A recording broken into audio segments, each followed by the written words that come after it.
बिस्मिल्लाहिर्रहमानिर्रहीम। अस्सलामु अलैकुम वरहमतुल्लाहि वबरकातुहू।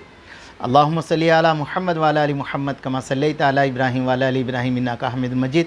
अल्लाहुम्मा बारिक अला मुहम्मद व अला आलि मुहम्मद कमा बारकता अला इब्राहीम व अला आलि इब्राहीम इन्नका हमीदुम मजीद। मेरे दोस्तों, मेरे बुज़ुर्गों, दस्तूर हयात कुरान पाक अल्लाह पाक ने हमें दिया है। मेरे दोस्तों, मेरे बुज़ुर्गों, अल्लाह पाक ने कुरान ही खाली अता नहीं फरमाया, बल्कि मेरे दोस्तों अल्लाह तबारक ताला ने अंबिया अलैहिस्सलाम को भेजकर ज़िंदगी गुजारने का एक तरीक़ा बताया। तो मेरे दोस्तों, कुरान करीम की अंदर एक आयत है, वैलुल लिकुल्ली मुतफ़्फ़िफ़ीन। तो मेरे दोस्तों, अल्लाह पाक ने इस आयत के अंदर मेरे दोस्तों ख़ास कर मेरे दोस्तों नाप तोल में कमी जो कर रहे हैं उनके बारे में कुरान की आयत नाजिल फरमाया।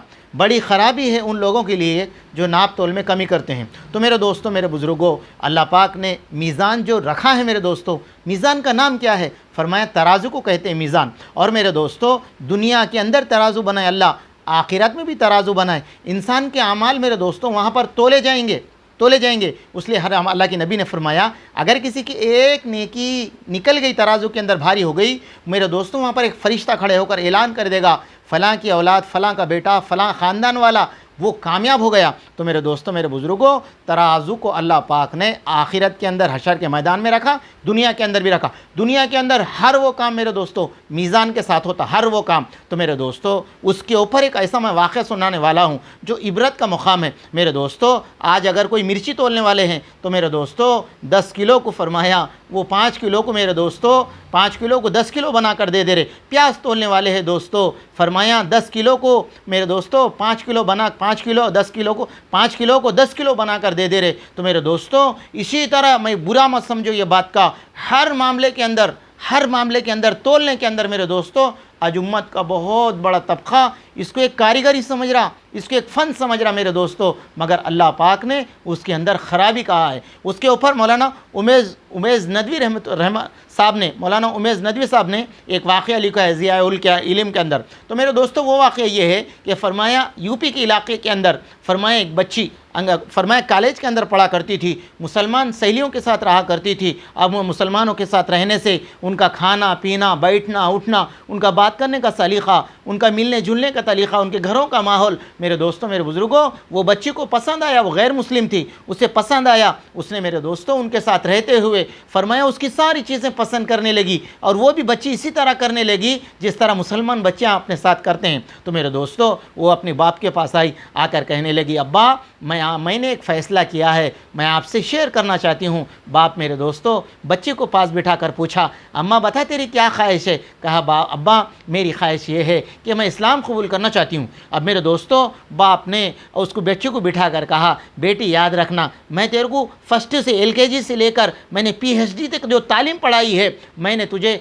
समझ बूझ के साथ पढ़ाया है। अच्छे स्कूल के अंदर मैंने फरमाया एडमिशन कराया, अच्छे स्कूल में मैंने तुझे दाखिला कराया। मेरा मकसद ये था कि तू अच्छी तालीम हासिल करे और तू बहुत नाम कमाए और हमारे ख़ानदान का नाम रोशन हो। तो मैंने अब तू ये जो फ़ैसला लिया है बेटी, मैं जानता हूँ ये तेरा फ़ैसला भी कोई मामूली फ़ैसला नहीं है, बल्कि तू सोच समझ के ये फ़ैसला कर रही है कि तू इस्लाम कबूल करना चाहती है। अब मेरे दोस्तों, बाप बच्ची को अपने सीने से लगाया, मगर अंदर मेरे दोस्तों उसका दिल जल रहा था। ख़ानदान, बरादरी, लोग, दोस्त अहबाब, गाँव वाले हमारे बारे में क्या कहेंगे, मगर उसके दिल ये कह रहा था, मगर ज़बान और चेहरा ये कह रहा था तूने तो अच्छा फ़ैसला लिया है। अब मेरे दोस्तों, उसी के अंदर एक आम का सीजन आया। बच्ची ने अपने बाप को पैसे देकर कहा, बेटा ये पैसे लेके जाओ, जब तुम कॉलेज से आते वक्त फरमाया कुछ आम ख़रीद कर लाना 2 या 4 किलो। अब मेरे दोस्तों, वो बच्ची कॉलेज से जब फारिग होकर आ रही थी तो फरमाया उस वक़्त एक मुसलमान साहब आम बेच रहे थे, उनके पास गई, जाकर कहा, चाचा ये आम कैसा किलो है?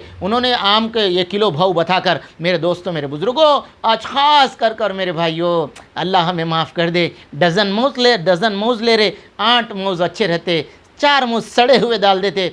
अल्लाह तू हमें रहम कर दे। संतरे ले रहे, उसके अंदर 6 अच्छे रहते, 6 ख़राब डाल देते। सेब ले रहे मेरे दोस्तों, 8 अच्छे रहते, 4 ख़राब डाल देते।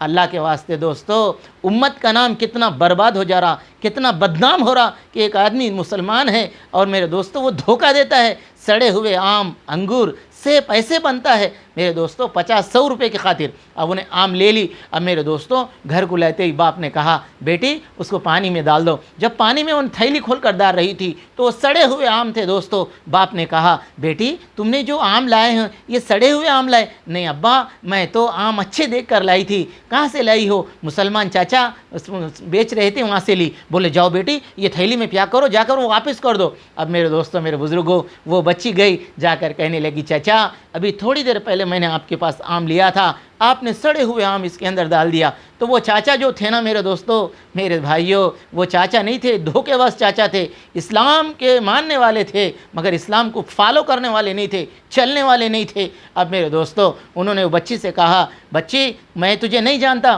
तू मेरे पास से आम नहीं ली। तो मेरे दोस्तों बच्ची ने कहा चाचा अभी जाते वक्त मैंने आपके पास से आम लिया था। मेरे दोस्तों हन तक लड़की ने कोशिश की कि आम आपके पास लिए मगर दोस्तों वो चाचा मानने के लिए तैयार नहीं थी। अब मेरे दोस्तों वो लड़की सड़े हुए आम लेकर आ रही थी तो वो बच्ची के हालात को देखकर ऐसा महसूस होने लगा एक हारी हुई फौज जीती हुई फौज के सामने से कैसे आती है, इस तरह आज़ुर्द के साथ चेहरा नीचे करते हुए आंखें झुकाते हुए आ गई। बाप देखकर समझ गया इसके ऊपर फरमाया बिजली गिरी हुई है। अब मेरे दोस्तों बात वहाँ ख़त्म हो गई। रात के अंदर बाप करवटें बदल रहा, बच्ची दूसरे रूम में सोई हुई है। बाप के पास आके कहने लगी अब्बा क्या बात है आपको नींद नहीं आ रही? बोले बेटा जाकर सो जाओ, इंशाल्लाह अभी मैं सो जाऊँगा। फिर थोड़ी देर के बाद बाप करवटें बदल रहा। मेरे दोस्तों बच्ची फिर आके अपने बाप के ऊपर हाथ रख के पूछी अब्बा क्या आपको नींद नहीं आ रही? तो तीसरी मरतबा मेरे दोस्तों बाप ने अपने बच्चे का हाथ पकड़कर डाइनिंग टेबल पास लाया, कुर्सी पे बिठा कर कहा बेटा मुझे एक बात सता रही जिसके नतीजे मुझे नींद नहीं आ रही।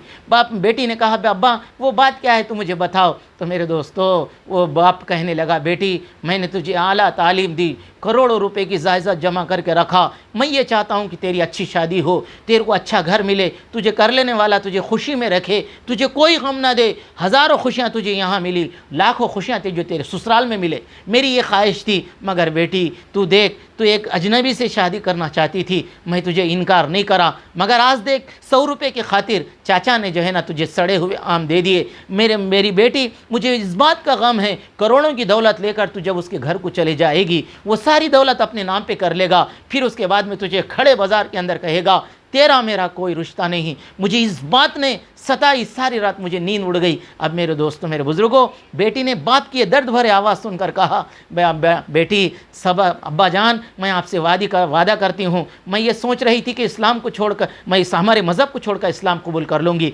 अब्बा मैं आपसे वादा करती हूँ अब मैं इस्लाम कबूल नहीं करूँगी और मुसलमानों के ऊपर मैं कभी भरोसा नहीं करूँगी। मेरे दोस्तों 100, 150, 200 रुपये के आम की खातिर मुसलमान ने मेरे दोस्तों वो बच्ची को इस्लाम में आने से बचा लिया। अगर वो इस्लाम में आती उसकी वजह से कितने लोग इस्लाम में आते, उसका ख़ानदान उसका परिवार कितने नस्लें इस्लाम क़यामत तक मुसलमान इस्लाम के अंदर आते। मगर मेरे दोस्तों खाली एक सड़ी हुई चीज़ देने के नतीजे में फरमाया वो इस्लाम से हट गई। आज हम सब के लिए मैसेज है दोस्तों, हम थोड़े पैसों के लिए थोड़ी चीज़ों के लिए लोगों को धोखा देना छोड़ दे। मेरे दोस्तों हमें छोटी नज़र आती है, लोगों के सामने वो बहुत बड़ी चीज़ रहती है, इसलिए अल्लाह करे कि हमें किसी को धोखा देने से बचाए। इस्लाम का अच्छा तारुफ हम सब मेरे दोस्तों सामने पेश करने वाले बने। अल्लाह मेहर को आपको हम सबको अमल की तौफीक दे।